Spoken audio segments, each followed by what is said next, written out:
Assalamualaikum warahmatullahi wabarakatuh. Salam sejahtera. Tuan Ketua, dengan penuh ta'zim saya berdiri untuk mengemukakan usul seperti berikut. Bahawa Dewan ini menyedari akan cabaran untuk mengekalkan kestabilan ekonomi dan mencapai pertumbuhan yang mampan dengan mengambil kira perubahan trend ekonomi global, kedudukan kewangan kerajaan serta pencapaian 2 tahun pertama 2021-2022 Rancangan Malaysia ke-12, merestui usaha kerajaan untuk merancang dan melaksanakan agenda pembangunan negara yang mampan selaras dengan aspirasi Malaysia Madani, wadah ekonomi madani, memperkasa rakyat serta agenda pembangunan mampan 2030, meluluskan kajian separuh penggal Rancangan Malaysia ke-12 bagi tempoh 2023-2025 yang memberikan keutamaan dan penekanan baru atas dasar strategi dan inisiatif bagi pembangunan sosioekonomi selangkah memperkukuh tata kelola ke arah negara yang mampan, sejahtera dan berpendapatan tinggi menurut Kertas Perintah CMD 30 tahun 2023. Dan bahawa dalam meluluskan kajian separuh penggal Rancangan Malaysia ke-12, Dewan Yang Mulia ini menyeru seluruh rakyat Malaysia berganding bahu untuk memastikan pertumbuhan ekonomi negara kekal mampan serta adil dan seksama. Tuan Yang Dipertua.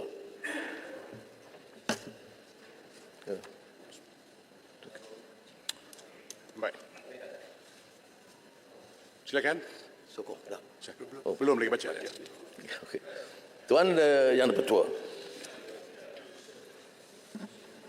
Allah Ta'ala في القرآن المجيد إن الله يأمركم أن تؤدوا الأمانات إلى أهلها وإذا حكمتم بين الناس أن تحكموا بالعدل. Sesungguhnya Allah memerintahkan kamu untuk melunaskan amanah yang berhak menerimanya. Dan apabila kamu menetapkan hukum antara manusia, hendaklah kamu berhukum dengan adil. Surah An-Nisa ayat 58. Negara kita di persimpangan, sama ada mengekalkan dasar dan kaedah lama atau melakukan islah perubahan.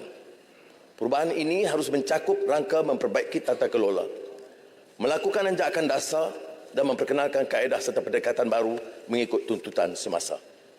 Kajian separuh penggal Rancangan Malaysia ke-12, saya akan rujuk sebagai KSP RMK 12. Ternyata bukan pendekatan biasa menilai pelaksanaan RMK 12, tetapi adalah meliputi dasar dan kaedah baru untuk menghadapi tantangan semasa.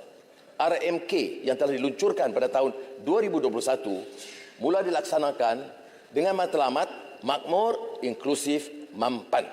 Manakala gagasan dalam KSP RMK 12 bermatlamatkan Malaysia Madani, mampan, sejahtera dan berpendapatan tinggi. Saya juga dimaklum bahawa ketidakstabilan politik beserta hentakan wabak COVID-19 sejak awal tahun 2020 telah mendedahkan kerapuhan sistem dan kelemahan tata kelola. Dalam tempoh ini juga, negara dirundung kegelapan tatkala PKP dan perintah darurat yang dikuatkuasakan antara tahun 2020-2021 mengakibatkan rakyat kehilangan mata pencarian, menyusutnya purata pertumbuhan ekonomi serta merosotnya pelabur asing. Selama 37,167 nyawa telah diragut COVID-19 sehingga kini. Tabung rakyat juga telah menyusut dengan pengeluaran dana rakyat khususnya melalui KWSP sebanyak 145 bilion ringgit. Kadar kemiskinan meningkat ke paras 8.4%. Kadar pertumbuhan ekonomi tercorot akibat bertambahnya kemiskinan, sementara kadar kesenjangan membengkak kepada 0.411 dan kadar pengangguran meningkat ke 4.5% pada tahun 2020. Berdepan dengan kemalut tersebut, negara dituntut melakukan anjakan secara tegas dan menyeluruh. Maka kerajaan telah mengikhtiarkan gagasan Malaysia Madani dan menyusun dengan kerangka ekonomi madani. Kerangka dasar tersebut telah dicerakin dalam Pelan Hala 7 Peralihan Tenaga NETR dan Pelan Induk Perindustrian Baru 2030 NIMP. Sebagai perkasa baru bagi memacu pertumbuhan sosioekonomi Malaysia untuk tempoh 10 tahun. Kenanglah sabda junjungan besar Nabi Muhammad SAW. La imana liman la amanata lahu. Tidak sempurna iman seseorang yang tidak amanah. Hadis sahih riwayat Ahmad. Demikianlah kukuhnya gesaan Nabi Muhammad SAW bagi semua yang menggalas tanggungjawab. Segala kerangka dan kebijakan yang tampak lunak dan ampuh tidak bermakna tanpa amalan prinsip amanah dalam kalangan pimpinan dan penjawat awam serta masyarakat keseluruhannya. Demikian juga, amanah dipikul dapat dilunaskan demi keselamatan jiwa dan mutu hidup rakyat.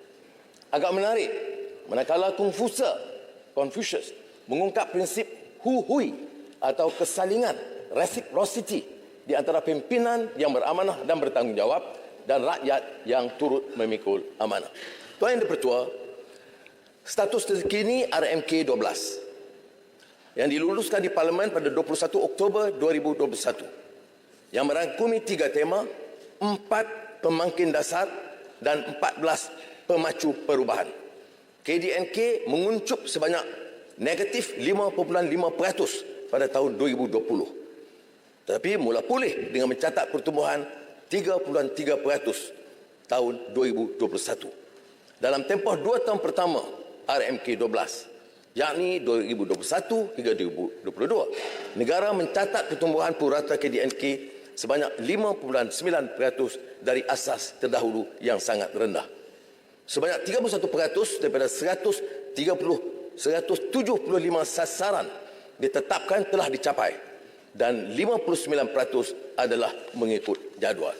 RMK 12 peruntukan 400 bilion ringgit bagi membiayai projek pembangunan sambungan dan baru untuk tempoh 5 tahun.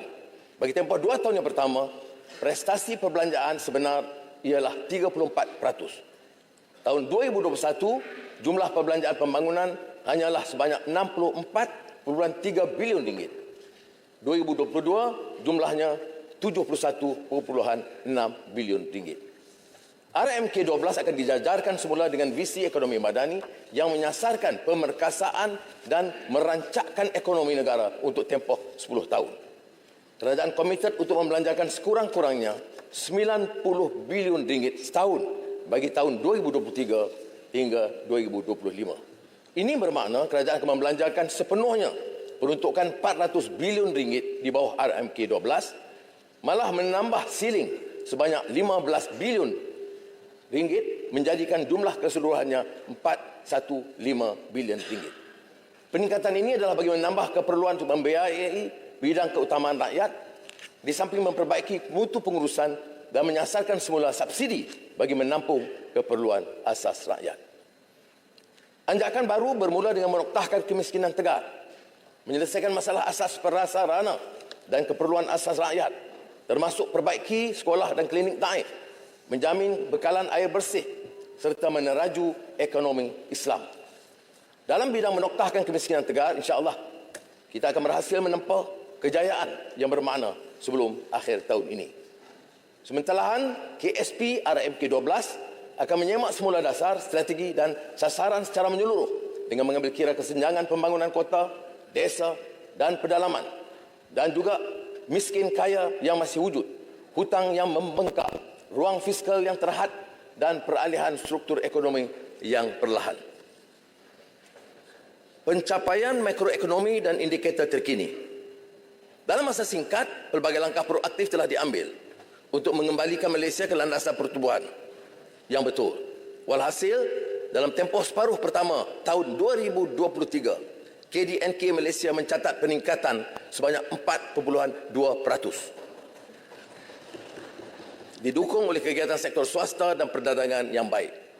Prestasi pasaran buruh semakin baik dengan kadar produktiviti yang lebih tinggi, iaitu 3.7% tahun bagi tempoh 21-22, manakala pengangguran turun kepada 3.5% pada suku kedua tahun 2023. Kadar inflasi Julai 2023 telah menurun kepada 2%, rekod terendah dalam tempoh 24 bulan. Pendapatan negara kasar PNK per kapita lebih tinggi, iaitu RM52,968 atau $12,035 Amerika pada tahun 2022 ketimbang RM42,838 pada tahun 2020. Nikmat kemajuan ekonomi yang dikecapi kini turut dirasai oleh rakyat seperti terpapar pada petunjuk pada peringkat global dan domestik. Malaysia berhasil mencatat pencapaian memberansangkan dalam pembangunan manusia berdasarkan indeks HDI, Indeks Pembangunan Manusia 2021 pada tanggal ke-62 daripada 191 buah negara. Kita menyasarkan kedudukan ke-25 teratas buat Malaysia dalam masa 10 tahun. Sementara pada peringkat domestik, Indeks Kesejahteraan Rakyat yang mengukur tahap kesejahteraan ekonomi dan sosial rakyat telah meningkat sebanyak 1.3% setahun. Pendapatan rakyat juga bertambah baik. Pendapatan purata bulanan isi rumah meningkat kepada RM8,479 pada tahun 2022 daripada RM7,901 pada tahun 2019. Berbeza dengan pendekatan model ekonomi sebelum ini, ekonomi madani bertitik tolak pada falsafah pembangunan dan pertumbuhan ekonomi yang manusiawi berteraskan nilai, kemasyarakatan, peradaban dan norma yang merupakan satu kecetusan nurani buat negara yang pernah saya ungkapkan dalam buku Gelombang Kebangkitan Asia, The Asian Renaissance, sekitar 26 tahun yang lalu. Quote, asas ekonomi manusiawi ialah falsafah pembangunan yang holistik, berpandukan keprihatinan etika dan sosial, dan serta berasaskan prinsip keadilan dan kebajikan, al-adl wal ihsan. Mengurus ekonomi sedemikian bukan saja mengenai peruntukan sumber yang terhad untuk memenuhi keperluan fizikal dan material manusia, ia juga mengenai peruntukan sumber yang sama untuk memenuhi kehendak rohani dan intelek manusia. KSP RMK 12, Malaysia Madani, mampan, sejahtera dan berpendapatan tinggi. Lantaran itu, Kerajaan Persatuan kini sedang mempersiap negara bagi menempuh fasa kedua KSP RMK 12 yang diberi tema mampan, sejahtera dan berpendapatan tinggi dengan 3 tumpuan utama, yakni memperkukuh kemampanan, membangunkan masyarakat sejahtera dan menuju negara berpendapatan tinggi. 17 anjakan utama dan 17 inisiatif utama diperkenalkan bagi memastikan keberhasilan perkara yang disasarkan. InsyaAllah, KSP RMK 12 ini akan terus memperkukuh agenda pembangunan negara dan rakyat ke arah mencapai matlamat ekonomi madani. Bagi memberikan gambaran yang lebih jelas pada Dewan yang mulia ini, pembentangan ini akan dicerahkan melalui 12 penegasan yang menjadi intipati kepada KSP RMK 12 dan distrukturkan mengikut 3 tumpuan utama. Tumpuan 1, menuju negara berpendapatan tinggi. Bagi melonjakkan Malaysia menjadi negara berpendapatan tinggi seiring dengan matlamat sebagai peneraju ekonomi Asia, kerajaan beriltizam untuk melaksanakan 4 penegasan. Penegasan pertama, melonjakkan pertumbuhan ekonomi. Kerajaan menyasarkan lonjakan pertumbuhan ekonomi sekurang-kurangnya 5% tahun dalam tempoh RMK 12 dengan memberikan tumpuan kepada 2 perkara pokok. Pertama, memperkukuh produktiviti dengan menyegerakan peralihan kepada industri bernilai tinggi dan menerima guna teknologi termaju, mempertingkat bakat kemahiran. Di samping itu, kerajaan akan terus bekerjasama dengan sektor swasta dan ahli akademik bagi menambah baik aspek produktiviti negara. Produktiviti pelbagai faktor MFP secara purata dijangka menyumbang sebanyak 42.8% kepada pertumbuhan KDNK dengan produktiviti buruh dijangka mencatatkan pertumbuhan 3.8% tahun. Kedua, kerajaan berhasrat menjadikan Malaysia sebagai destinasi pilihan utama para pelabur dengan memperkukuh daya saing. Langkah utama adalah meningkatkan persekitaran perniagaan menerusi penambahbaikan peraturan perniagaan termasuk melalui unit My Mudah. Langkah ini secara langsung merancangkan pelaburan langsung domestik DDI yang secara bersinergi akan menarik lebih banyak FDI. Pelaburan swasta disasarkan berkembang sebanyak 6.4% setahun atau purata RM300 bilion setahun dalam tempoh akhir RMK 12. Penegasan 2, mempercepat reformasi struktur ekonomi. Kerajaan akan memantapkan sektor dan industri dengan pertumbuhan dan nilai tinggi, high growth, high value, HGHV, meliputi 5 bidang. Pembangunan HGHV pertama, industri berasaskan peralihan tenaga, akan digagaskan sebagai anjakan utama bagi memastikan peralihan tenaga yang seksama.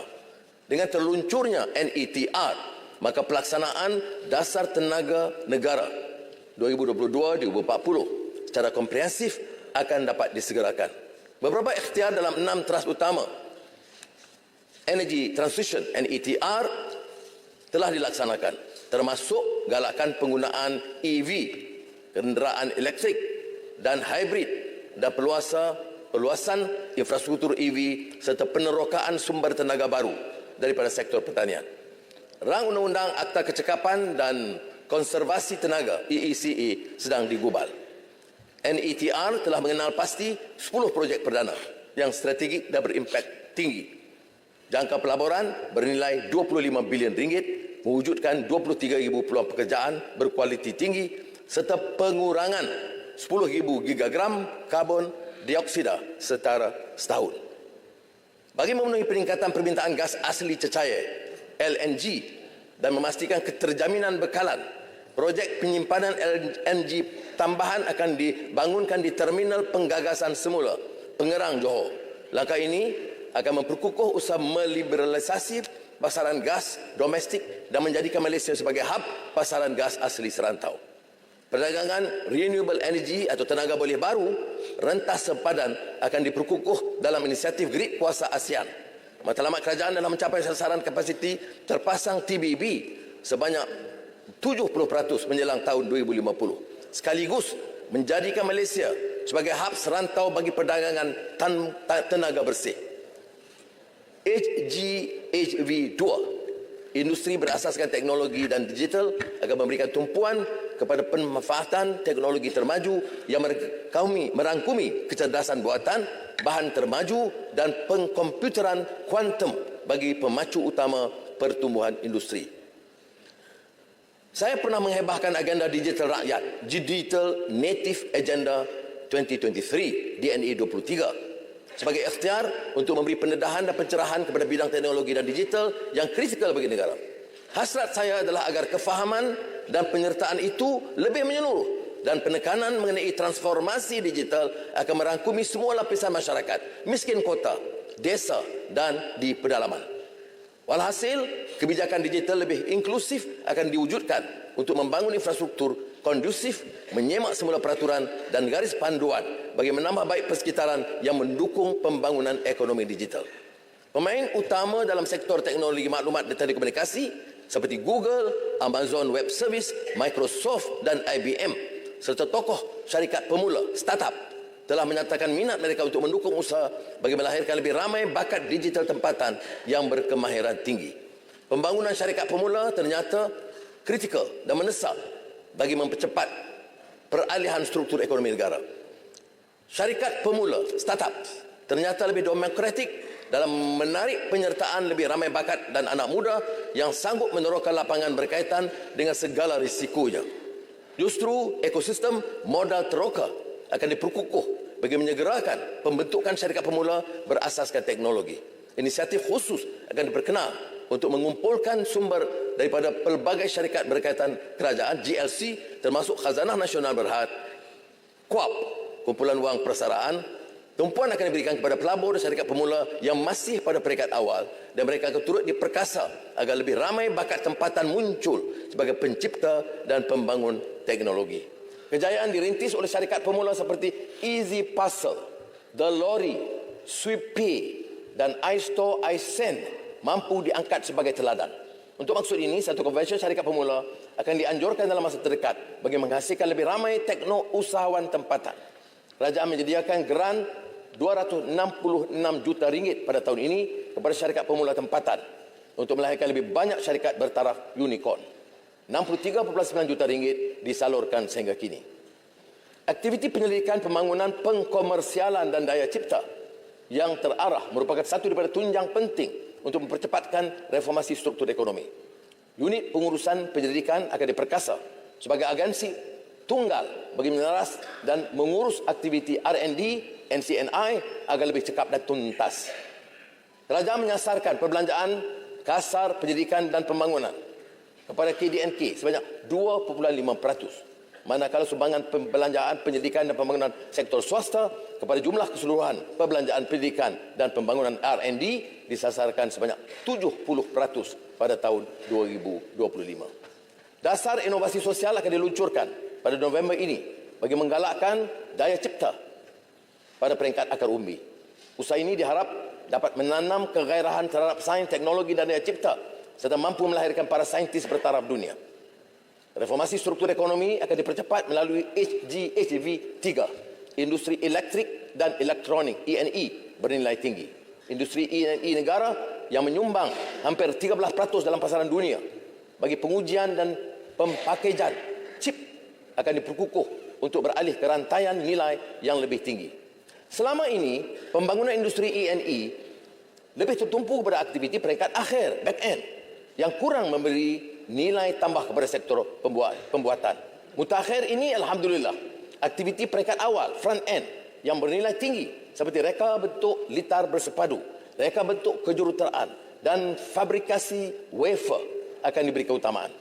Keputusan syarikat semikonduktor Infineon Technologies dari negara Jerman untuk meluluskan penambahan pelaburan berjumlah 25 bilion ringgit di Malaysia pada bulan Ogos yang lalu bagi mengembangkan operasinya dengan penumpuan aktiviti peringkat awal front end yang terbesar di dunia merupakan isyarat positif buat negara. Kejayaan industri ini, Infineon, akan melonjakkan Malaysia sebagai antara negara terawal yang akan mengeluarkan kabit silikon (CIC) wafer berteknologi termaju pada peringkat global. Komitmen syarikat terkemuka seperti Tesla dan Samsung Engineering untuk melabur di Malaysia mampu merangsang pertumbuhan ekonomi dan menjana pekerjaan berpendapatan tinggi buat rakyat. Kesediaan kita didorong dengan kebijakan kerajaan yang menggalakkan pembangunan industri E&E berhasil meningkatkan keyakinan syarikat besar kepada keupayaan teknologi Malaysia. HGHV 4, pertanian dan industri asas tani. Kerajaan kekal komited untuk mengukuhkan kemandirian dan keterjaminan makanan dan meningkatkan daya saing sektor agri-komoditi. Kemandirian pengeluaran makanan tempatan akan ditingkatkan melalui otomasi dan pendigitalan agar berskala lebih besar dan berdaya saing. Kecekapan pengurusan pengeluaran makanan akan dipertingkat untuk mengoptimumkan penggunaan tanah pertanian. Bagi menyokong usaha ini, kerajaan menggalakkan penyertaan sektor swasta untuk mempergiat kegiatan pertanian pintar. Langkah memperkasa amalan pertanian mampan, termasuk membangunkan modal pertanian rendah karbon, akan dimulakan cara rintis dalam subsektor padi sebelum diperluas kepada subsektor lain. Keterjaminan makanan akan terus diperkukuh melalui pelaksanaan projek pengeluaran pertanian moden yang berskala besar. Saya telah meluncurkan projek penanaman padi 5 musim dalam tempoh 2 tahun di kawasan pertanian Lembaga Kemajuan Pertanian Muda Mada Kedah dengan pelaburan sebanyak 3 bilion ringgit. Di samping itu, pelaksanaan projek inisiatif usahawan tani Intan dalam program IPR, Inisiatif Pendapatan Rakyat, akan dipergiat bagi mengurangkan kebergantungan kepada import makanan, mengukuh rantaian bakalan makanan dan menggalakkan penerima gunaan teknologi dalam pertanian selain menoktahkan kemiskinan tegak. Bagi memastikan industri getah negara terus berdaya saing, langkah diambil untuk mentransformasikan industri ini termasuk melalui penggalakan aktiviti hiliran. Industri hiliran getah Malaysia, khususnya pengeluaran sarung tangan, berada pada kedudukan pertama di dunia. Di samping itu, kerajaan akan menggalakkan penghasilan produk getah yang mempunyai nilai tambah yang tinggi serta memperhebat kegiatan pengkomersialan hasil R&D dan pemindahan teknologi bagi memperkasa industri getah negara.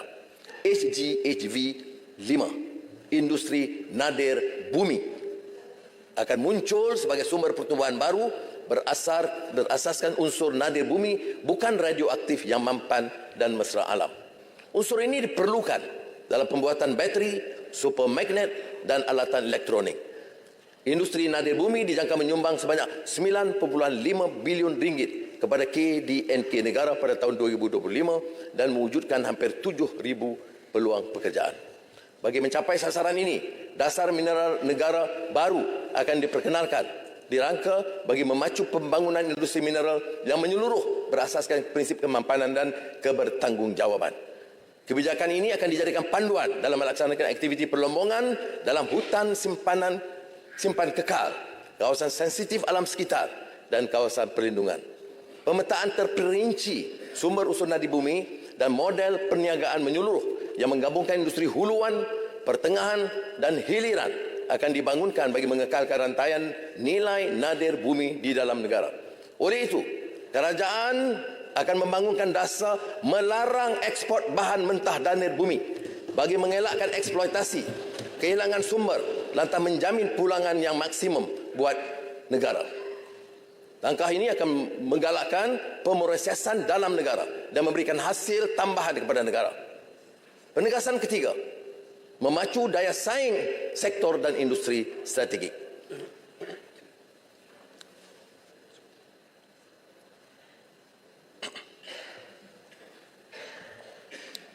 Pelan Perindustrian Baru 2030 NIMP merupakan kerangka dasar industri yang menyasarkan kemasukan pelaburan bernilai tinggi buat negara seperti angkasa, elektrik dan elektronik, otomotif, kimia dan farmaceutical.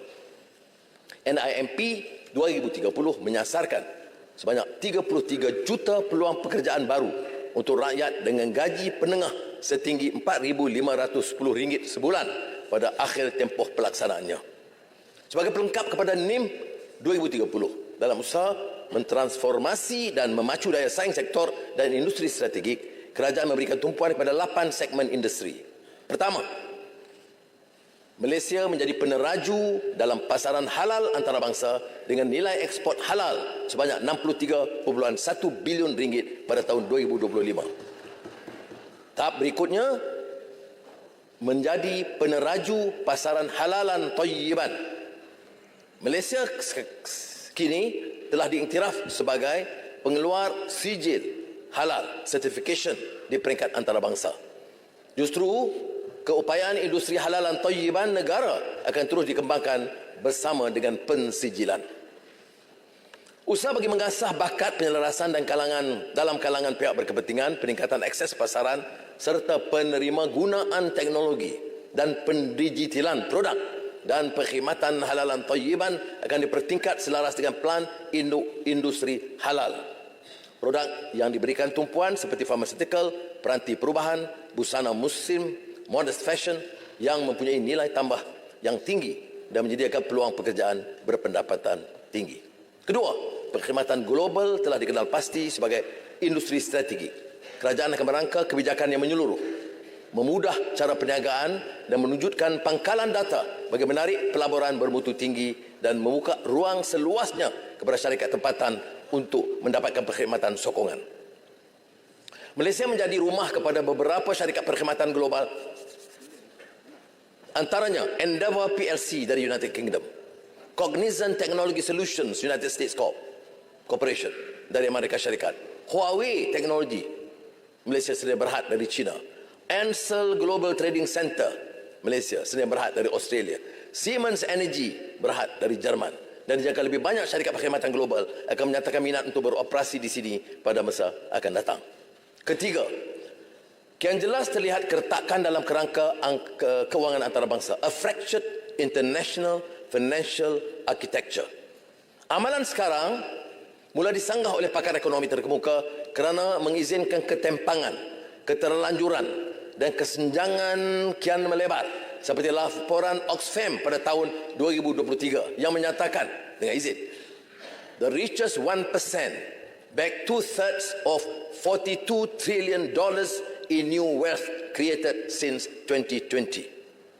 Dengan maksud lain, disebut dengan pengalaman di Amerika Syarikat, 1% golongan maha kaya melahap 2/3 daripada keseluruhan $42 trilion kekayaan yang terhasil sejak tahun 2020. Di dalam soal kejatuhan mata wang, hakikatnya berlaku terkesan di seluruh dunia. Berbanding awal tahun ini, nilai semasa renminbi umpamanya telah menyusut sebanyak 6.1% ketimbang dolar Amerika Syarikat. Yen menyusut lebih besar, iaitu sebanyak 11.3%, berpunca daripada kerangka kewangan dunia yang bergantung kepada dolar Amerika Syarikat. Malaysia turut terkesan dengan kejatuhan ringgit yang menyusut sebanyak 5.8%. Justru itu, Malaysia akan lebih aktif dalam mengungkapkan penyelesaian berasaskan prinsip maqasid syariah, bermula dengan perbincangan bersama negara Asia mengenai pendekatan baru yang selari dengan prinsip alam sekitar, sosial dan tata kelola ESG demi menawarkan sistem alternatif bagi penyelesaian yang lebih menyeluruh dan ampuh. Sektor perbankan, takaful, pasaran modal Islam akan terus diperkasa untuk mendepani cabaran baru bagi mengukuhkan kedudukan Malaysia sebagai pusat keuangan Islam global. Pembangunan sektor keuangan Islam di Malaysia bermula sebagai produk alternatif kepada sistem keuangan konvensional yang tertakluk kepada tatanan perbankan. Pendekatan ini bagaimanapun telah membataskan pencapaian hasrat maqasid syariah. Kerana penekanan yang diberikan selama ini terbatas kepada prinsip penolakan riba tanpa melihat objektif ekonomi Islam yang lebih menyeluruh, termasuk penegakan prinsip keadilan dan penyertaan rakyat yang lebih meluas. Malaysia harus menerokai dasar dan memperkenalkan instrumen kewangan Islam baru berdasarkan prinsip yang pernah diungkapkan oleh Imam Abu Ishaq Ash-Shatibi dalam Al-Muwafaqat sebagai an-nazar ila al-ma'al, atau menjangka dampak yang akan terhasil daripada dasar produk, aset dan perkhidmatan dan mengukurnya. Prinsip ini diangkat agar sistem kewangan Islam mampu berjalan seiring dengan sistem kewangan konvensional, malah mampu menyainginya. Demikian juga yang disarankan oleh Imam Al-Aiz Abdul Salam sebagai tahqiq masalihul ibad, yakni melunaskan dan membumikan kemaslahatan manusia keseluruhannya. Bagi melanjutkan wacana ini yang besar, kita telah mengajak negara-negara Islam dan pakar-pakar keuangan Islam untuk bersama dalam persidangan antarabangsa mengenai ekonomi Islam ICF 2023 ke-15 di Kuala Lumpur pada bulan Disember ini, insya-Allah. Persidangan ini ialah bagi mencerakin permasalahan dalam usaha Malaysia mempelopori peningkatan amalan sistem keuangan Islam yang syumul. Selain itu, kerajaan akan mempergiat konsep perantaraan berasaskan nilai sebagai usaha memacu tumpuan baru kepada penyelesaian pengurusan kewangan yang lebih mampan dan sejahtera.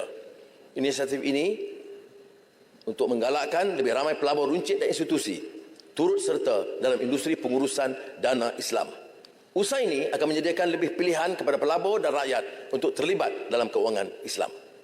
Keempat, industri aero angkasa berupaya melonjakkan Malaysia sebagai negara berteknologi tinggi. Pembangunan industri ini akan ditumpukan kepada pembangunan kluster aero angkasa bersepadu yang mampu menarik pelaburan berkualiti. Sayogianya, kita berbangga dengan kejayaan daripada ujian rintis yang menggunakan bahan api penerbangan mampan. Susulan itu lebih banyak usaha akan dilaksanakan untuk membangunkan teknologi dan ekosistem bagi penghasilan bahan api penerbangan mampan. Usaha ini dijangka meningkatkan pertumbuhan industri untuk mencapai sasaran pendapatan sebanyak 30 bilion ringgit pada tahun 2025 yang paling utama dapat menawarkan pekerjaan kemahiran dengan gaji yang lebih tinggi kepada rakyat. Kelima, pembangunan industri kreatif akan didukung sebagai industri strategik berimpak tinggi. Beberapa langkah diambil termasuk memperkukuh tata kelola, membangun analitis data raya berpusat serta membangunkan bakat kreatif tempatan bagi merancangkan lagi industri kreatif. Kerajaan juga menyediakan dana berjumlah 346 juta ringgit dalam tempoh RMK 12 untuk menarik penglibatan golongan belia dalam aktiviti kreatif yang menawarkan pendapatan yang tinggi. Keenam, industri pelancongan yang terjejas teruk lantaran penguatkuasaan PKP akan kembali kukuh. Kerajaan akan menyegerakan proses pemulihan industri pelancongan dengan menambah baik rangka kerja kawal selia, menggalakkan pendigitalisan dan mempromosi pelancongan mampan yang berasaskan alam semula jadi.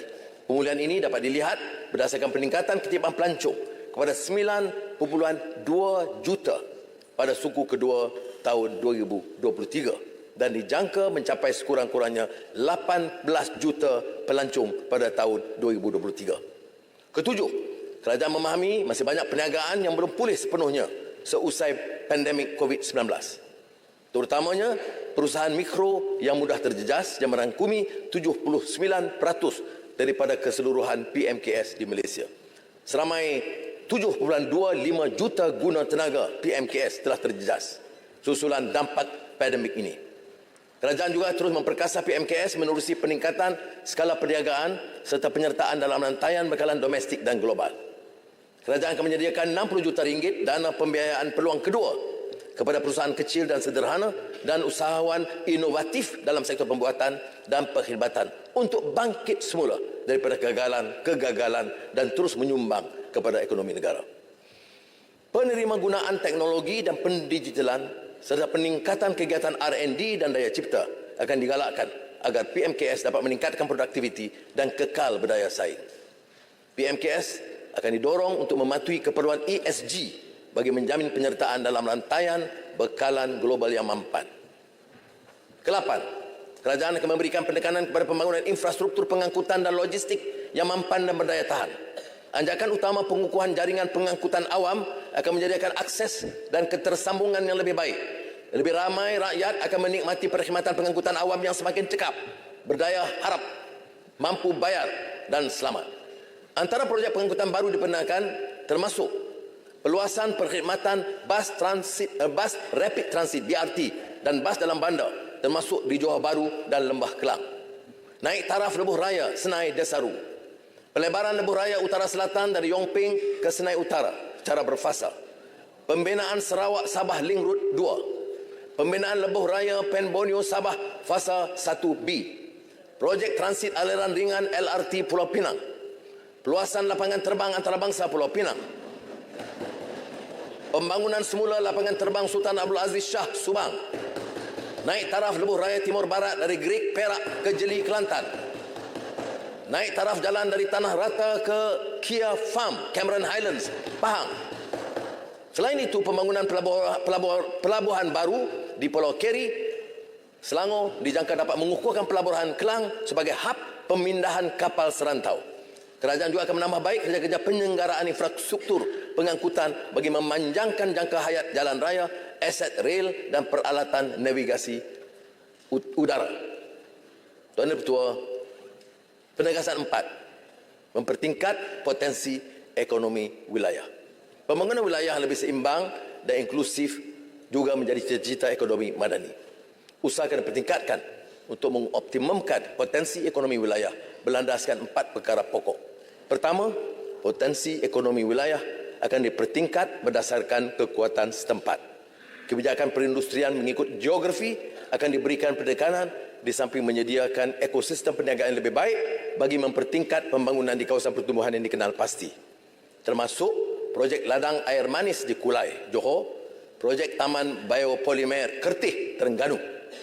Kedua, dalam usaha memperkasa keselamatan memperoleh manfaat daripada potensi pembangunan ekonomi rentas sempadan, kerajaan meluluskan peruntukan sebanyak 1.1 bilion ringgit untuk tempoh 2023 hingga 2025. Ini bagi penyediaan infrastruktur asas, peningkatan kemudahan keselamatan dan pelaksanaan kegiatan ekonomi di kawasan sepadan di Perak, Perlis, Kelantan, Kedah, Sabah dan Sarawak.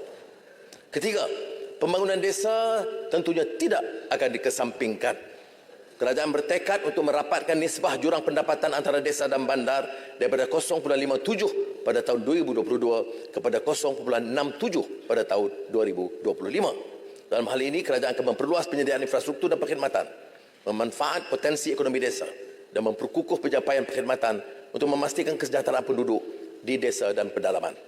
Antara program dan projek baru yang akan dilaksanakan termasuk projek membina jalan dari Kampung Gedes melalui Sungai Kelai ke Felda Palung, Jempul, Negeri Sembilan. Projek membina jalan dari Kuala Linggi ke Air Molek, Masjid Tanah Alor Gajah, Melaka. Projek membina jalan dari Kampung Kuala Sungai Udang ke Pantai Murni, Yan, Kedah. Projek membina jalan Pintas Bukit Sagu ke Bukit Queen, Kuantan, Pahang. Projek jalan perhubungan desa Negeri Perak fasa 2. Projek sokongan pengukuhan keusahanan luar bandar 2.0. Program pembangunan keupayaan komuniti luar bandar. Pembangunan usahawan desa bagi meningkatkan kapasiti perniagaan melalui pelbagai program dan inisiatif selaras dengan keperluan industri setempat diteruskan. Produk kolej desa akan terus dipromosi melalui pusat komuniti desa. Manakala penggunaan platform e-dagang akan ditingkatkan untuk pasaran yang lebih baik. Keempat, pembangunan wilayah Sabah dan Sarawak akan terus diberikan tumpuan.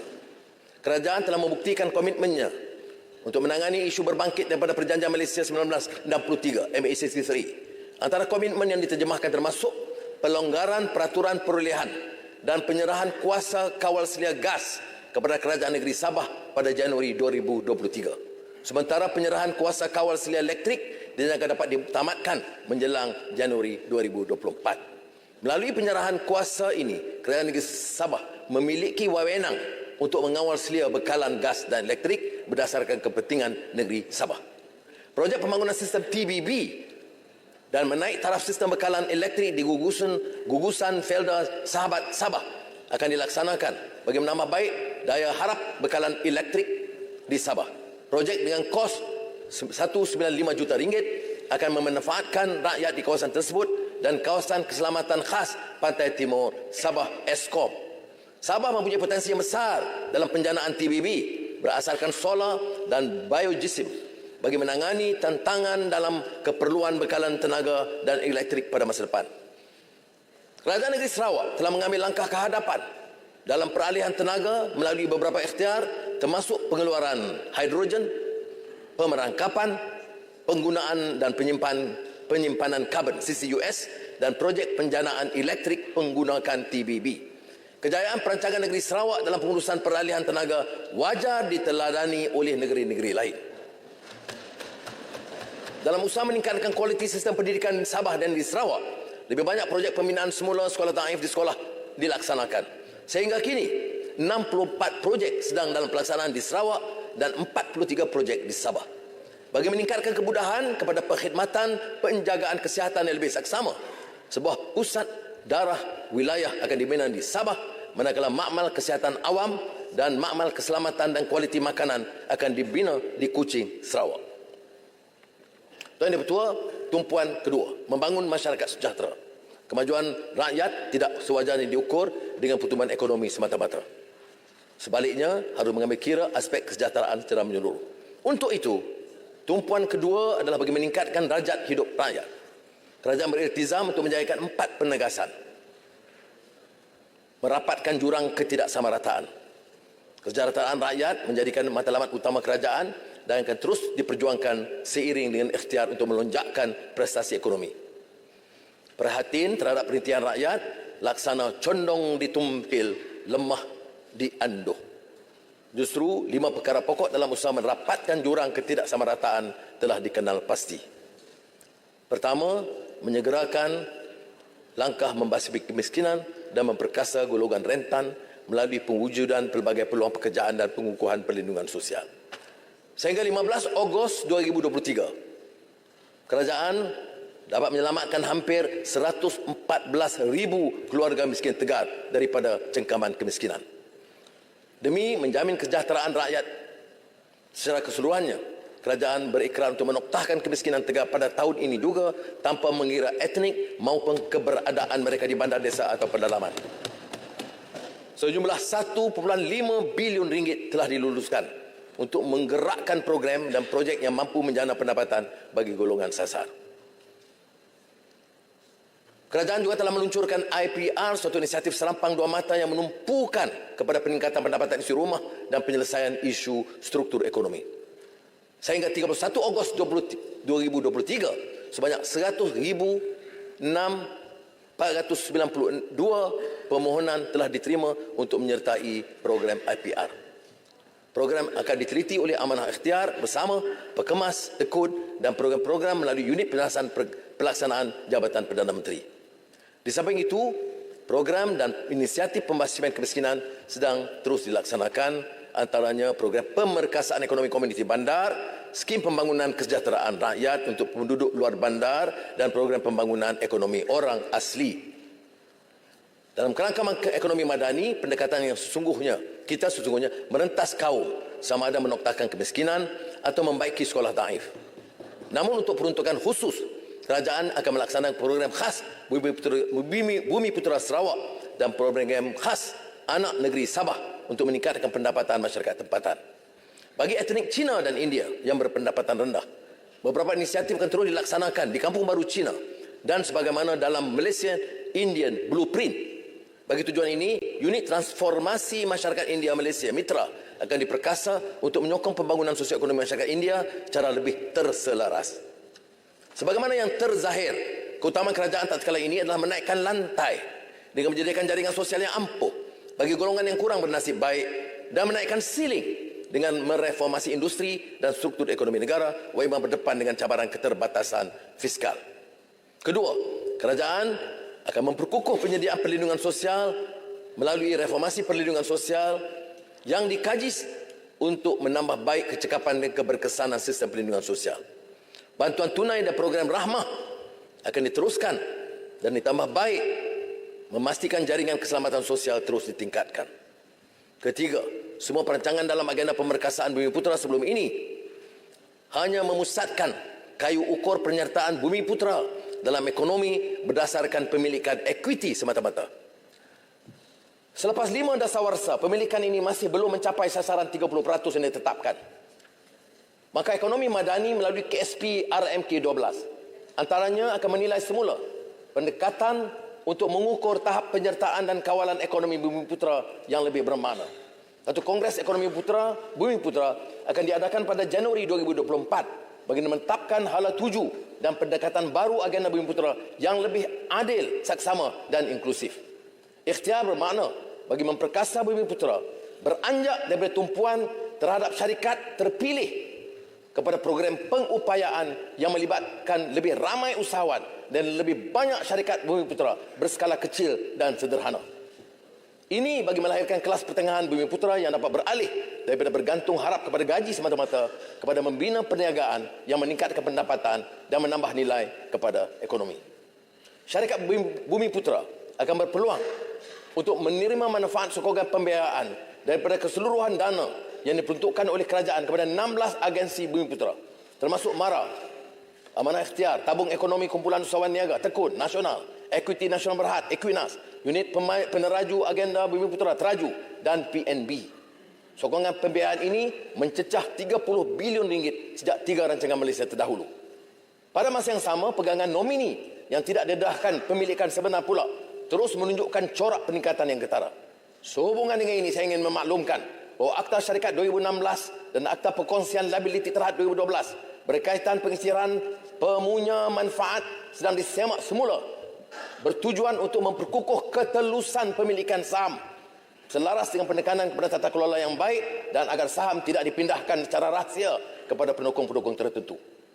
Keberkesanan peneranan agensi mandat Bumiputera seperti MARA, Teraju, Equinas akan dipertingkatkan melalui penjajaran semula strategi dan inisiatif pemerkasaan agenda Bumiputera. Petunjuk prestasi utama KPI diwujudkan untuk menambah baik keberkesanan penyaluran bantuan dan sokongan bagi meningkatkan penglibatan Bumiputera dalam kegiatan ekonomi. Usaha ini akan terus dipertingkatkan dalam membina kredibiliti agensi mandat Bumiputera dengan memperkukuhkan integriti dan tata kelola. Daya saing perusahaan Bumiputera terutama PMKS akan ditingkatkan melalui galakan untuk memanfaatkan platform digital dan teknologi keuangan fintech bagi mengembangkan perniagaan. Antaranya program pendigitalan oleh MARA dengan peruntukan 40 juta ringgit bagi membolehkan perusahaan Bumiputera menerima guna teknologi dan pendigitalan dalam pengurusan perniagaan. Dana wakaf akan diwujudkan menerusi agensi berkaitan dengan Yayasan Wakaf Madani sebagai pendekatan baru dalam membangun ekonomi Islam. Bagi memastikan keberkesanan pengurusan tanah wakaf seluruh negara, kerajaan akan memperkenalkan beberapa inisiatif serta menubuhkan jawatankuasa nasional tanah wakaf yang mampu menyumbang kepada 20% pengembangan sektor keuangan sosial Islam menjelang 2030. Kerajaan akan mengenal pasti tanah-tanah terbiar dan meneroka penglibatan rakyat dalam membangunkannya. Keempat, kesejahteraan masyarakat desa termasuk peneroka dan pekebun kecil akan terus dibela melalui kajian semula pengukuhan fungsi dan peranan agensi berkaitan, terutama FELDA, FELKRA, RISDA dan MARA. Kerajaan memperkenalkan insentif khas sumbangan kesihatan rahmah sebanyak RM300 bagi warga peneroka berumur 65 tahun ke atas dan akan membina 12 pusat hemodialisis di semua kawasan FELDA dan di premis Yayasan FELDA di Kelana Jaya. Dalam program FELDA Madani, para peneroka akan terus mempunyai peluang untuk menjana pendapatan lebih baik. Ini termasuk pelaksanaan program peningkatan keterjaminan makanan dan langkah drastik bagi membantu peneroka getah beralih kepada tanaman komoditi lain. Kelima, kerajaan bertekad untuk menyerahkan menyerlahkan potensi dan peningkatan kesejahteraan hidup belia. Pada suku kedua 2023, kadar pengangguran dalam kalangan belia berusia 15 hingga 24 tahun berada di tahap yang membimbangkan 10.7%. Justru pelan kebangsaan pemerkasaan ekonomi belia akan diluncurkan dengan tumpuan untuk meningkatkan keboleh pasaran belia bagi mereka yang menganggur dan terlibat dalam sektor pekerjaan tidak formal. Mereka akan dilengkapkan dengan ilmu dan kemahiran bagi meningkatkan potensi keterlibatan dalam kegiatan berkaitan teknologi yang dapat menjana pendapatan yang lebih tinggi. Inisiatif rakan muda yang telah diberi nafas baru akan dipergiat bagi memberikan tumpuan kepada peningkatan literasi demokrasi dan kegiatan pemotoran selain membangunkan potensi belia yang merupakan pewaris masa depan negara. Tahsin Betua, penegasan 6, meningkatkan kesejahteraan dan membudayakan masyarakat madani. Kerajaan berhasrat untuk menjamin kesejahteraan rakyat dalam pengertiannya yang lebih syumul. Ini bermakna kebijakan kerajaan tidak hanya tertumpu kepada aspek ekonomi dan pendapatan rakyat semata-mata, malah turut mencakupi sisi kesejahteraan yang lebih menyeluruh untuk mengangkat darjat dan martabat rakyat. Dan ini termasuk aspek kerohanian, kesihatan, perumahan, perpaduan sosial dan pemerkasaan masyarakat terangkum dalam 6 perkara pokok. Pertama, alhamdulillah pencapaian ekonomi kita yang memberangsangkan telah menyumbang kepada pembangunan materi dan kesejahteraan jasmani rakyat. Namun, kerajaan juga prihatin terhadap pembangunan kerohanian rakyat serta sentiasa istiqamah mendukung usaha yang mampu memugar keinsafan dan membangunkan syakhsiah terpuji. Kerajaan proaktif menganjurkan wacana keagamaan bersama para ulama di ilmuwan Tusuhur melalui anjakan utama pembudayaan masyarakat madani dilaksanakan berlandaskan faham maqasid syariah, prinsip akhlak dan kerohanian. Pembudayaan masyarakat madani akan mencakupi usaha menerapkan nilai insaniyah dan syakhsiah dalam perkhidmatan awam, sektor pendidikan serta menginstitusikan penyelidikan sosial. Semua program dan latihan dianjurkan akan memastikan kefahaman asas tentang Islam bagi umat Islam dan penekanan aspek nilai, budaya dan akhlak bagi rakyat Malaysia keseluruhannya. Benar, kerajaan sedang bekerja keras dalam merancangkan ekonomi untuk mengembalikan negara ke landasannya. Namun kesejahteraan rohani rakyat utama, dan untuk itu tidak akan mengabaikan tanggungjawab dalam menyuburkan hati nurani rakyat. Kedua, kerajaan bertekad untuk menambah baik mutu kesihatan. Kertas putih kesihatan yang telah dibentangkan di Dewan Yang Mulia pada 15 Jun lalu menyasarkan reformasi untuk dilaksanakan dalam tempoh 15 tahun melalui anjakan utama pengukuhan perkhidmatan penjagaan kesihatan. Sebanyak 1,200 klinik daif di seluruh negara akan dinaik taraf untuk tempoh 2023 hingga 2025 bagi menjamin mutu perkhidmatan. Kerajaan bersetuju untuk menyegerakan projek naik taraf fasa pertama Hospital Sultan Aminah dengan anggaran kos sebanyak RM500 juta bagi menangani masalah kesesakan yang telah sekian lama berlanjutan. Kerajaan juga akan meneliti cadangan sewaan bagi memastikan mutu rawatan kesihatan yang terbaik buat rakyat menggunakan peralatan yang termaju dan berteknologi tinggi. Pelaksanaan rekod perubatan elektronik di hospital dan klinik kesihatan akan diperluas ke seluruh negara bagi memastikan perkongsian rekod perubatan yang lancar dan sistematik. Liputan perlindungan kesihatan akan ditingkatkan melalui perluasan skim perubatan madani bagi menzahirkan hasrat murni kerajaan dalam membantu golongan kurang berkemampuan. Isu kesihatan mental yang semakin membimbangkan juga menjadi keutamaan. Kerajaan telah memutuskan untuk menubuh Institut Kesihatan Mental bagi menjamin usaha bersepadu antara kerajaan, swasta dan pertubuhan masyarakat sivil. Ketiga, negara kita akan beralih ke status negara menua pada tahun 2021. Apabila beratusan penduduk berusia 65 tahun dan ke atas mencapai 7% daripada jumlah penduduk berdasarkan takrifan PBB, tempoh 2 dekad lagi negara dijangka beralih kepada negara tua apabila kohort umur yang sama mencapai 14% daripada jumlah penduduk. Peralihan ini tentunya memberi kesan kepada pembangunan sosioekonomi dan kedudukan fiskal negara. Kesan yang paling ketara ialah penurunan tren populasi pekerja dan produktiviti serta peningkatan komitmen kewangan kerajaan dalam menyediakan perkhidmatan penjagaan kepada ramai warga emas. Bagi menghadapi cabaran dan dampak ini, kerajaan sedang membangunkan rangka tindakan penuaan kebangsaan. Saya mengajak semua pihak untuk bersama mengembeleng tenaga, menyesuaikan perancangan supaya kebijakan ini dapat dilaksanakan secara holistik demi pembangunan negara yang mampan. Pusat geriatrik baru akan ditubuhkan bagi menyediakan perkhidmatan penjagaan kesihatan yang berkualiti kepada warga MAS. Akta Kemudahan dan Perkhidmatan Jagaan Kesihatan Warga MAS Swasta 2018 sedang diperhalusi dan dijangka akan dikuasakan pada tahun 2025. Keempat, perumahan. Kerajaan cakna dan menjadikannya sebagai agenda utama yang tidak boleh dikompromi. Harga rumah dan kadar sewa kian meningkat dan membebankan rakyat. Dengan pelibatan semua sektor awam dan swasta, sasaran kita untuk membina 500,000 unit rumah mampu milik dalam RMK 12 yang masih di tahap yang lembab akan ditingkatkan. Sehingga akhir tahun 2022, hanya 108,373 unit rumah mampu milik telah dibina. Bagi memudahkan rakyat mempunyai tempat tinggal yang selamat dan desa, anjakan utama perumahan rakyat akan ditambah baik melalui peralihan daripada konsep pemilikan kepada konsep tempat tinggal.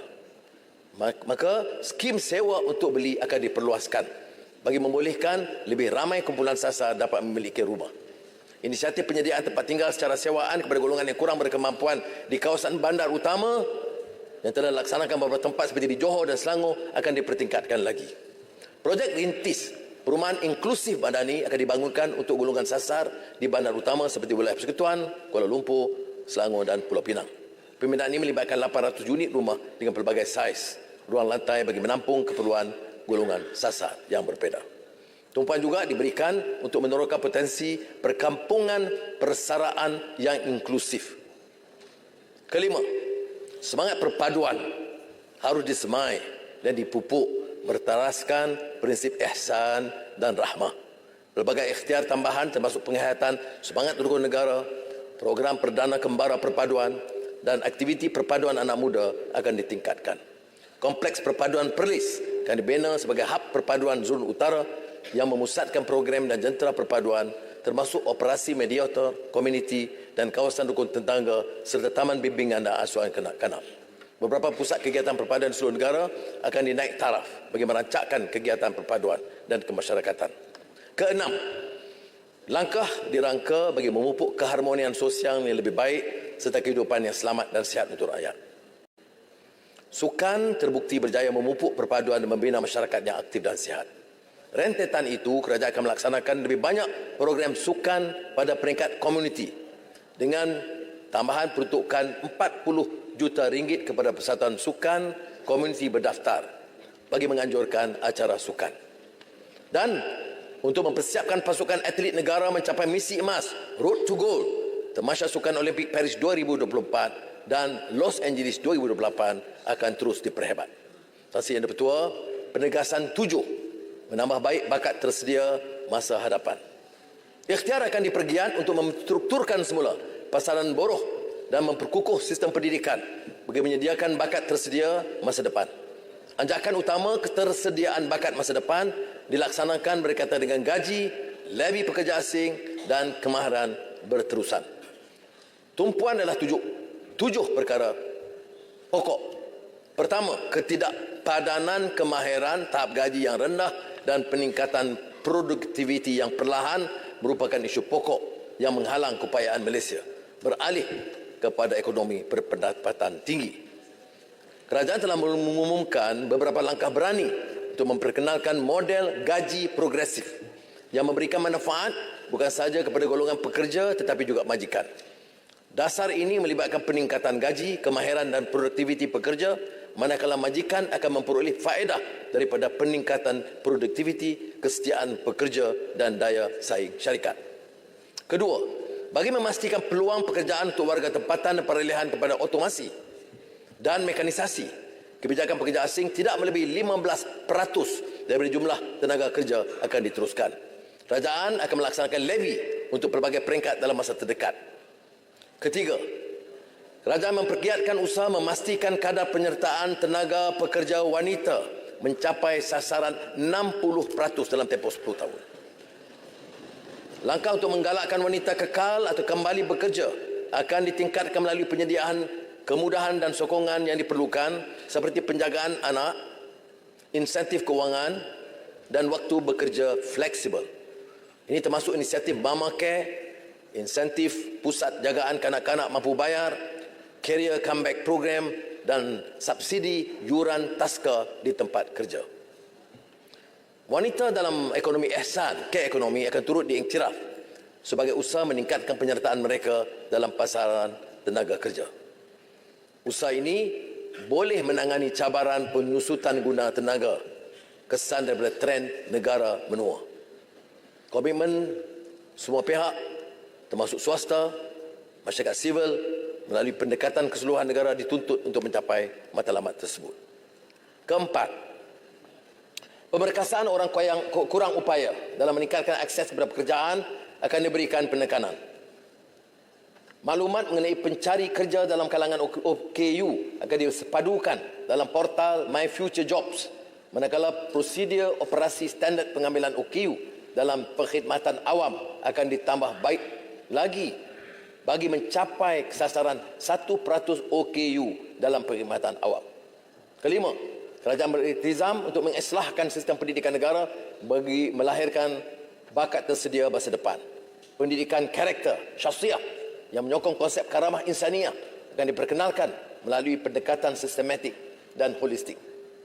Yang diharap dapat membangunkan jati diri murid ke arah menjadi bakat global yang dilengkapi dengan ilmu beretika dan berakhlak mulia. Pembangunan pendidikan bertaraf manusiawi secara holistik, karamah insaniah akan disokong dengan pembentukan modal insan yang berpengetahuan dan berkemahiran dalam bidang sains, teknologi, kejuruteraan dan matematik (STEM). Pendidikan tingkatan 6 akan terus diperkasa melalui penyenaman semula kepada kolej pra-universiti. Kerajaan terus memastikan bahasa Melayu yang merupakan bahasa kebangsaan dimartabatkan dalam sistem pendidikan sesuai dengan kedudukan dalam Perlembagaan Persekutuan, di samping mempertingkatkan penguasaan bahasa asing sebagai wahana pembinaan tamadun. Sekolah model khas seperti Sekolah Komprehensif 9 K9, Sekolah Komprehensif 11 K11 akan diperbanyakkan bagi memberi peluang anak-anak dalam kalangan pribumi dan orang asli dari kawasan pedalaman dan pulau terpencil mendapat akses pada pendidikan. Inisiatif sekolah bimbingan jalinan kasih untuk kanak-kanak warga terpinggir dan ketiadaan dokumen pengenalan diri juga akan diperluas. Kerajaan cakna dengan isu keciciran murid dalam sistem pendidikan. Isu ini akan ditangani secara tuntas melalui pembangunan sistem pengesanan murid cicir bersepadu. Bagi meningkatkan mutu pendidikan negara, dasar pendidikan digital akan diluncurkan bagi melahirkan murid berkemahiran digital dalam era revolusi industri 4.0. Manakala DPD adalah untuk melahirkan murid fasih digital yang berdaya saing menerusi peningkatan pengetahuan, kemahiran dan nilai. Antara inisiatif utama DPD adalah pelaksanaan program latihan peningkatan kompetensi digital pendidikan, penambahbaikan kurikulum, program pendidikan dan pewujudan pasukan jauhari pendidikan digital. Keenam, kerajaan komited memperkasa pendidikan dan latihan teknikal dan vocational (TVET).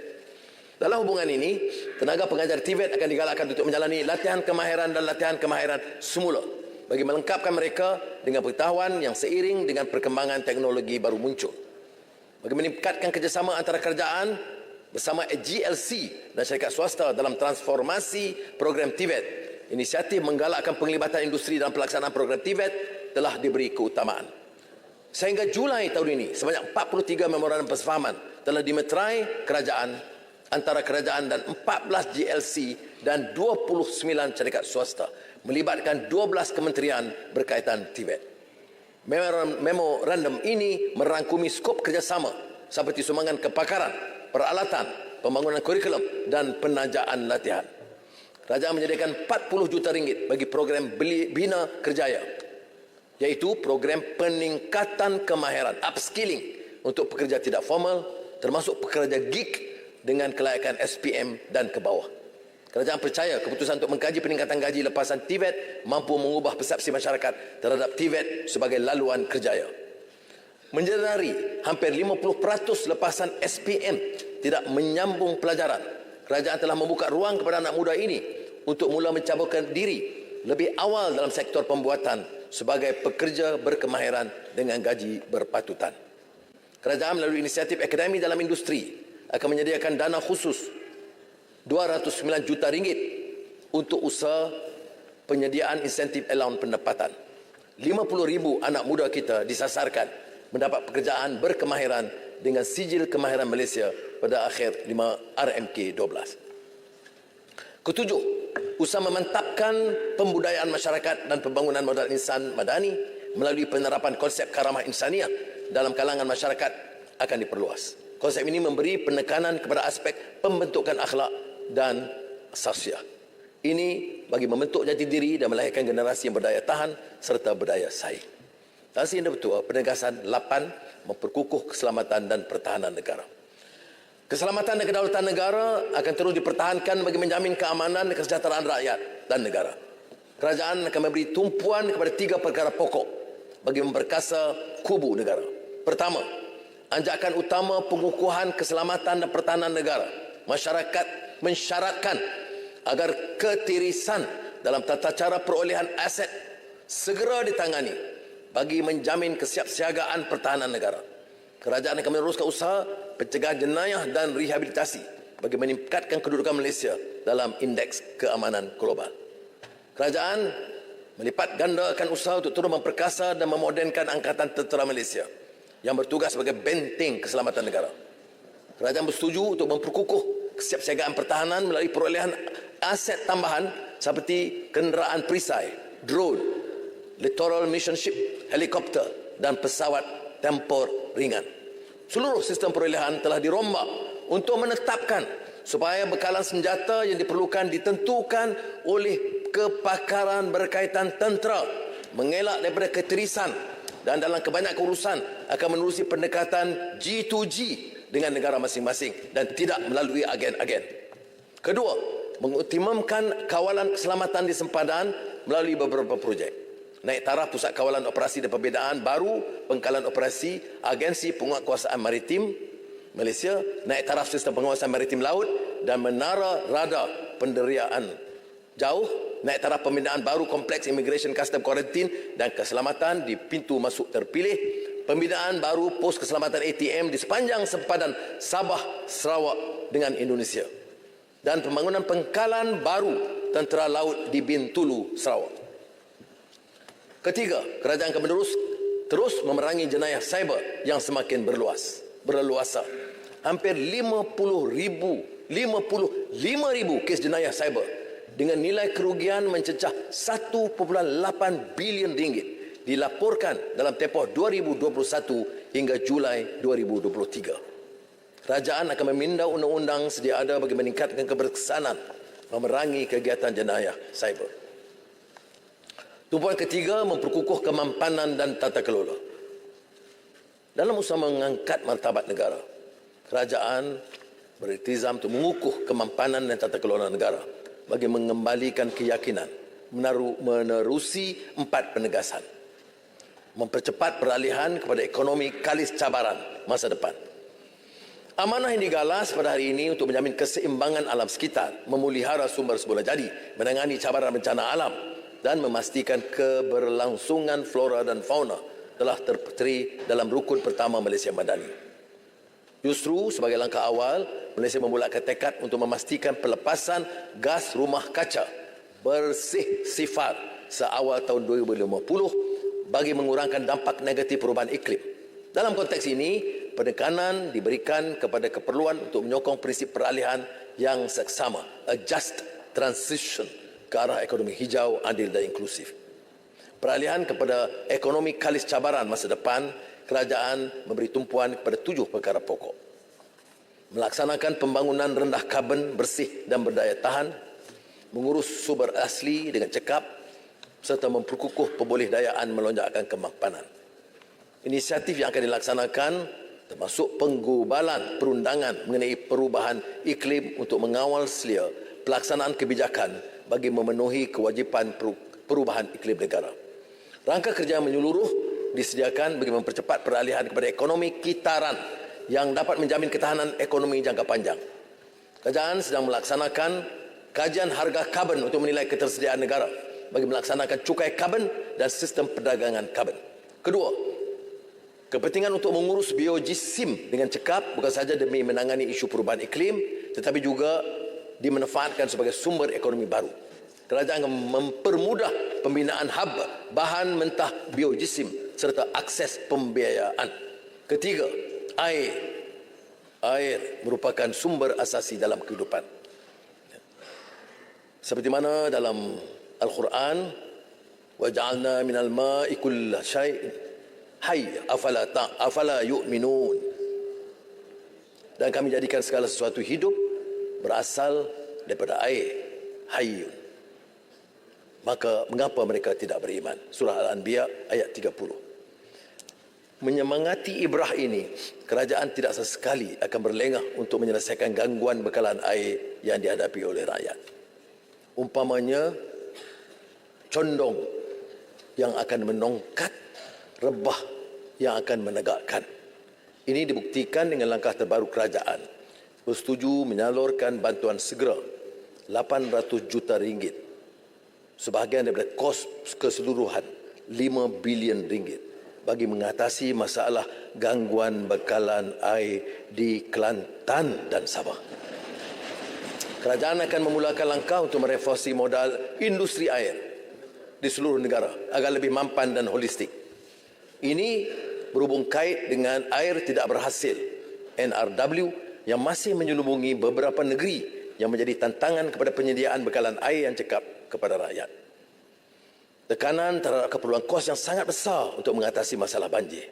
Dalam RMK 12, kerajaan telah memberi komitmen untuk membiayai projek tempatan banjir dengan kos mencecah 22 bilion ringgit. Keperluan peruntukan begitu besar bagi mengatasi masalah rakyat ini memberikan kewajaran untuk rakyat menguruskan isu air dan banjir secara holistik dan bersepadu. Maka kerajaan akan terus meneroka kawasan bersesuaian bagi pengabstrakan sumber air bawah tanah dengan membina lebih banyak telaga tiup dan pembinaan empangan bawah tanah. Usaha akan digembling untuk menyediakan sumber air mentah yang mencukupi melalui projek takungan air pinggiran sungai. Penerokaan sumber baru air dan pembinaan infrastruktur air akan memastikan keterjaminan bekalan air bersih dan selamat selaras dengan agenda transformasi sektor air 2040. Keempat, tindakan tidak bertanggungjawab sebagian pihak yang melepaskan sisa tercemar ke dalam sungai telah menggugat kemampanan dan menjejaskan rantaian makanan dan mengancam kesihatan penduduk. Usaha pembersihan dan pemulihan air akan ambil masa dan menelan kos. Justru itu, akta berkaitan pencemaran sumber air dan juga industri perkhidmatan air akan dikaji semula agar hukuman yang setimpal terhadap pihak yang bertanggungjawab. Usaha ini bagi menjamin kemampanan sumber dan perkhidmatan air bersih. Kelima, kerajaan prihatin dengan bencana banjir dan tanah runtuh yang acap kali berlaku. Usaha diteruskan untuk melindungi rakyat bagi memantau tahap keberkesanan sistem amaran awal, bencana tsunami, banjir dan tanah runtuh misalnya. Pusat Bencana Geologi Negara akan ditubuhkan pada akhir tahun ini. Pusat ini bertujuan meningkatkan kecekapan tindak balas bencana demi memastikan keselamatan rakyat. Dasar pengurusan bencana negara bawah kawal selia Agensi Pengurusan Bencana Negara NADMA akan disemak semula untuk memperkukuh kesiapsiagaan dan meningkatkan keupayaan dalam pengurusan bencana. Keenam, usaha khusus bagi melindungi spesies harimau Melaya, Panthera tigris jacksoni yang kini kian terancam akan dipertingkatkan.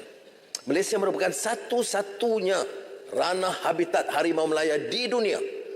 Maka inisiatif ini penting bagi memastikan keseimbangan ekosistem agar kemampanan alam terjamin.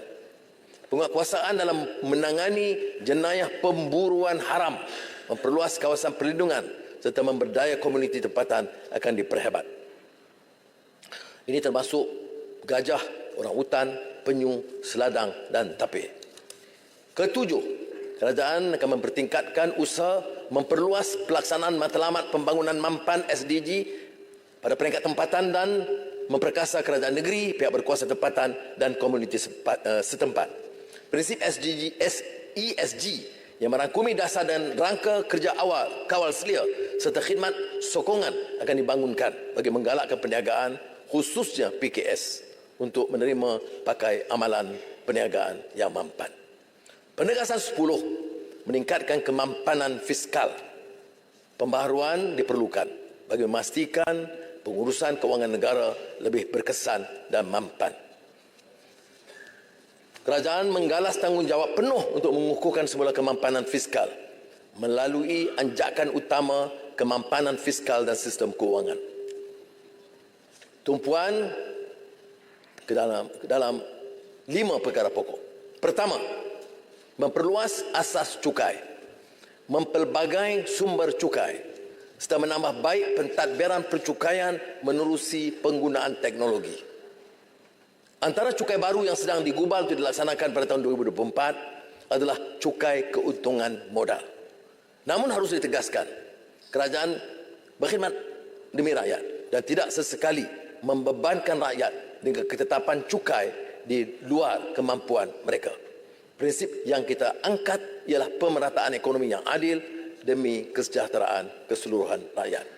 Kedua, antara prinsip maqasid syariah dalam tata kelola adalah untuk memastikan perolehan dibuat secara teliti dengan syarat jelas tanpa terselindung. Kelulusan dibuat secara tergesa-gesa tanpa penelitian hanya akan merugikan negara dan membazirkan wang rakyat. Umpamanya, kerajaan telah berhasil menjimatkan lebih 2 bilion ringgit perbelanjaan projek tebatan banjir melalui pelaksanaan tender ketimbang pendekatan rundingan terus sebelum ini.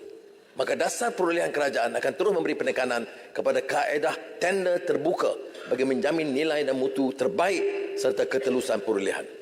Ketiga, kerajaan prihatin terhadap kekhawatiran sebahagian rakyat terbeban akibat kos sara hidup yang semakin menekan. Maka mekanisme penyampaian subsidi besar bersasar sebagai satu daripada anjakan utama ekonomi madani diteruskan. Amanah untuk membela rakyat, khususnya rakyat yang kurang berkemampuan. Justru itu, mekanisme subsidi bersasar bertujuan memastikan nasib golongan tersebut terbela dan mendapat limpahan manfaat daripada bantuan yang disalurkan.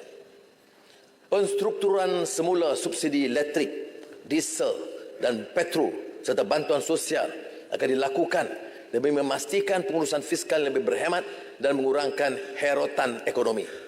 Jaminan diberikan bahawa rakyat yang kurang bernasib baik kekal menjadi keutamaan dan kerajaan untuk diselamatkan dan akan terus dibantu dan tidak akan tertekan dengan perubahan-perubahan ini. Pengagihan subsidi dan bantuan secara bersasar kepada rakyat diselaraskan melalui sistem pengkalan data utama PADU yang menteraskan data isi rumah bagi meningkatkan kecekapan dan pemantauan bantuan kerajaan. Penjimatan daripada subsidi yang lebih bersasar akan dapat diagihkan semula bagi tujuan projek pembangunan dan program rakyat. Keempat, usaha harus dipergiat bagi menambah baik pengurusan hutang dan liability ke arah mencapai sasaran defisit fiskal hingga 3.5% kepada KDNK atau lebih baik insya-Allah pada tahun 2025. Akta Keuangan Awam dan Tanggungjawab Fiskal akan dibentangkan pada sesi Parlimen bulan depan.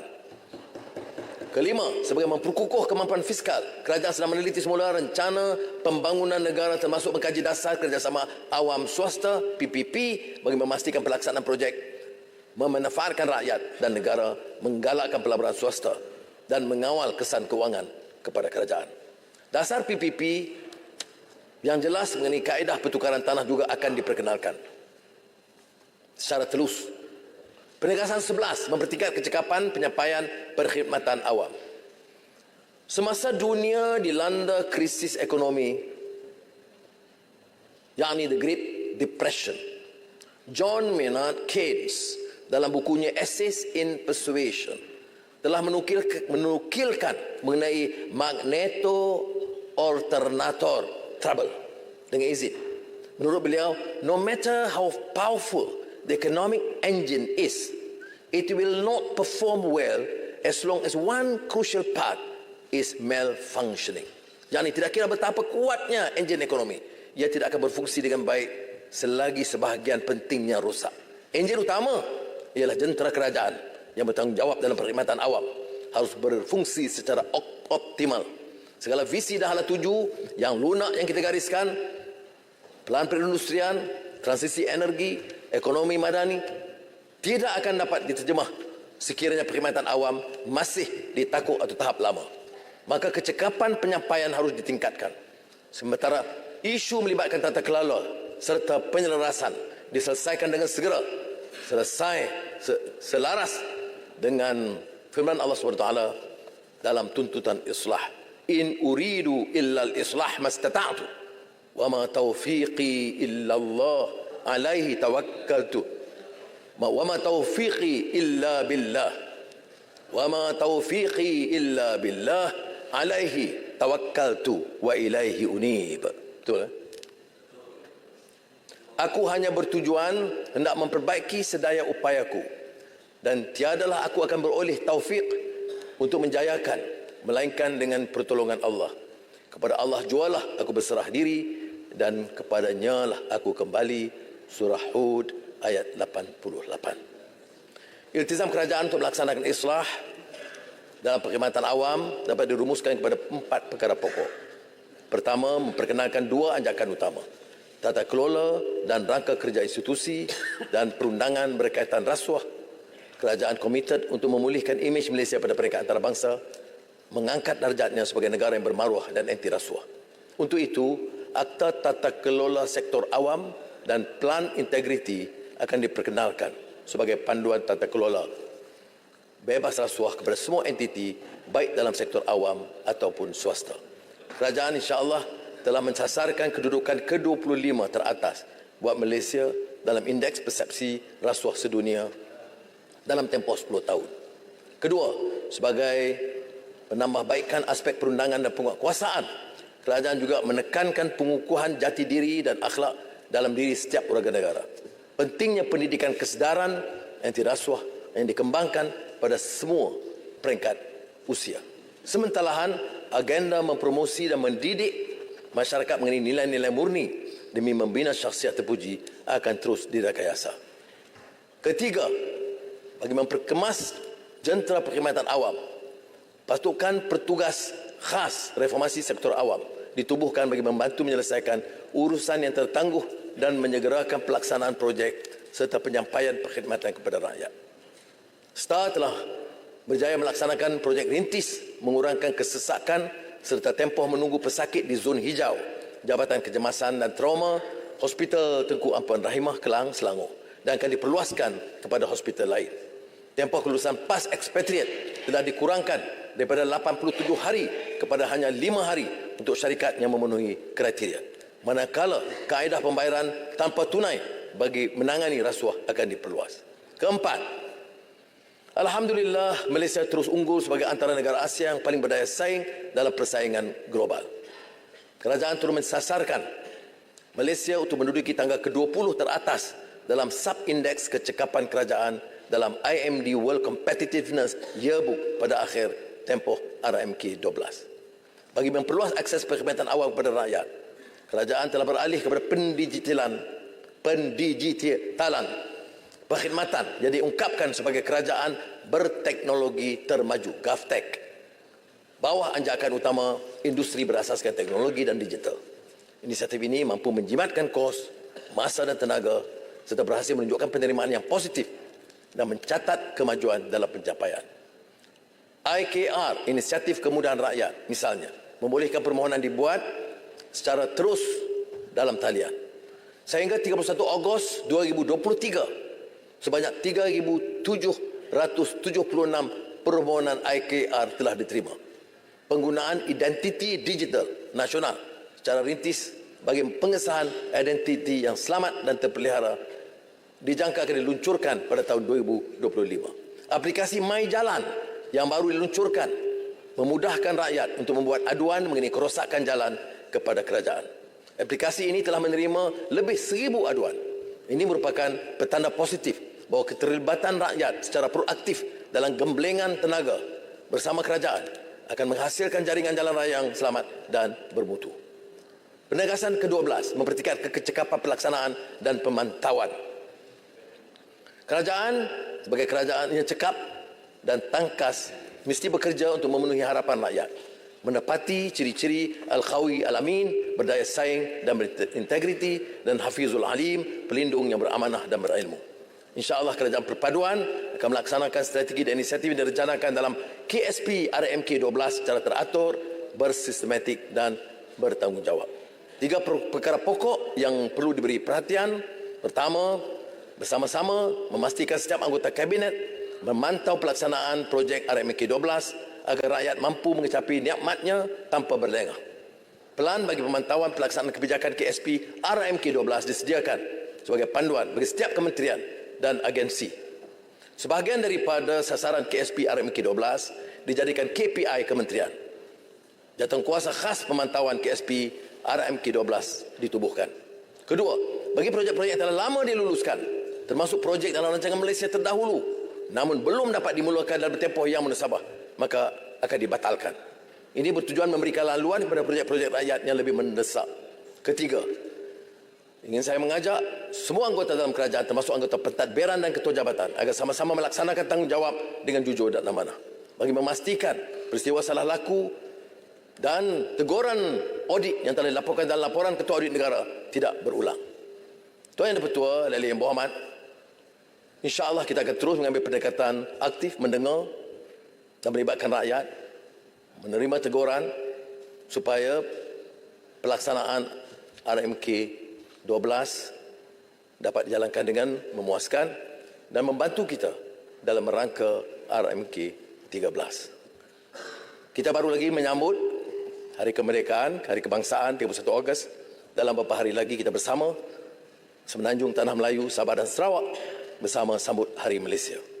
Mudah-mudahan semangat membangunkan negara, memacu pertumbuhan ekonomi akan dapat kita laku bersama untuk faedah negara dan rakyat.